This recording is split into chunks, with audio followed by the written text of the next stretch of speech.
Pratchett once said, "Escapism isn't good or bad of itself. What is important is what you're escaping from and where you're escaping to." My name is Delaney King, and everyone here uses escapism. For me, escapism is mainly my books that I read, which I will admit I was doing just before now, just to keep my nerves, because there's a lot of people here. But for me, escapism is important because it's my way of focusing on something other than anything stressful or potentially harmful in the world around us, which is a big highlight now because of the pandemic. But that's not the only thing I use for escapism. I also do some things including cosplay, which is creating costumes for characters or other things in the world around us and having fun with friends. So it's a great time and there's whole conventions around it. Another thing that I do for escapism is actually here through the school. The club Hoods and Jesses. This is a live-action role-playing club, or LARPing. It means we all get together and enter a world that we build. We have characters we create, we use magic, and fight with foam swords. It's a ton of fun, and I greatly enjoy it. A big part of H&J here is the castle that's down by the teacher's parking lot. It's been on our school for a while, and it's getting kind of old, but we use it almost every week, and it's a big part for getting character and letting us live in the world that we create. But something I noticed during Mega Day, which is a big event that we have at the end of the year, was that there wasn't really anywhere to put things. You can actually see in the bottom picture, or the top one actually, we nailed a board just to some support themes, just to have a place to put a crock pot because we were having dinner on Mega Day. So I decided that something should probably be done about that, and that's what I wanted to base this project on. I wanted to create a tavern for our castle, and by doing so, I was able to help our club and connect and help with escapism with other people. And as a club, we all decided on a name, which is the Baleful Beholder, with a detachable sign if it ever wants to be changed. The tavern itself is just built into a corner.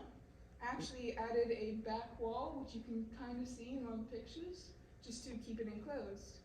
Due to this, I had to add a hatch trapdoor to the tavern, the bar table itself, just to get access.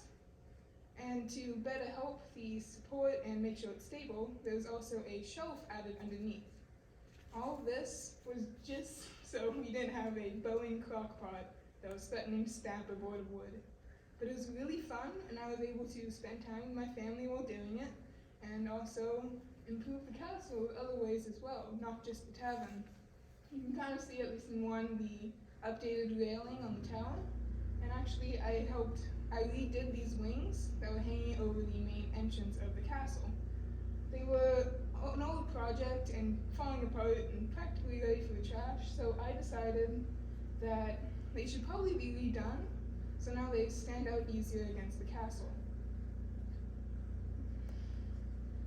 But that's just what I did for my project. Escapism is more than just running around in the woods with foam swords and with capes.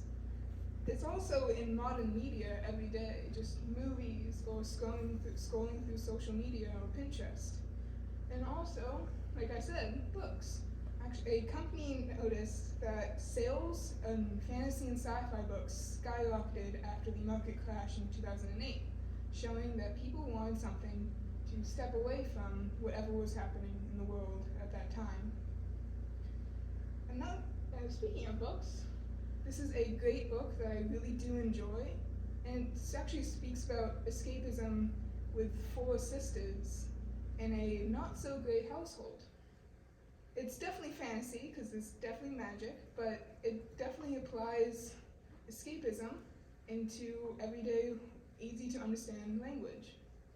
These 4 sisters, I find they have magic closets that when they enter, they can create whole worlds around them.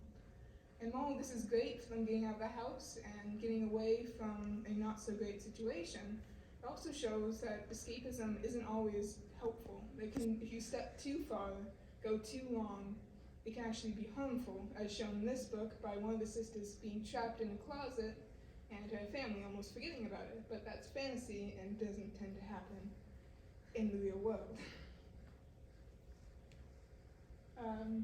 Hold on. This is actually a quote from the book, because one of the younger sisters she wasn't the happiest in the household, and she didn't fully understand what was going on because she was so young. So she used this closet to steal a star. So I stole a star, borrowed a star, because sometimes when you are sad, you need a little help getting happy again, and that's what these closets allow them to do. But stepping too far, like I said, can be bad. One such thing is the mental illness dissociative identity disorder. DID is a rare disorder in about 1% of the population, but it's when, due to trauma or other hurtful moments like that, the individual develops 2 or more personalities to protect them. It can be guardians, protectors, or even little kids if the trauma was at a young age. And this, like I said, is when escapism becomes harmful to your life and affects you functioning as a normal human being would. Sometimes when something hurts, people do what they can to make it not hurt, and sometimes I think things people do make it worse. All this research I was able to do allowed me to see both sides of escapism, the stuff you do in normal life and the stuff that stops you from having a normal life. And so escapism isn't a dreaded thing to stop you from being able to go to the grocery store or turning in your homework on time, but it also is a way to deal with stress. And that's what I was able to learn to do this project.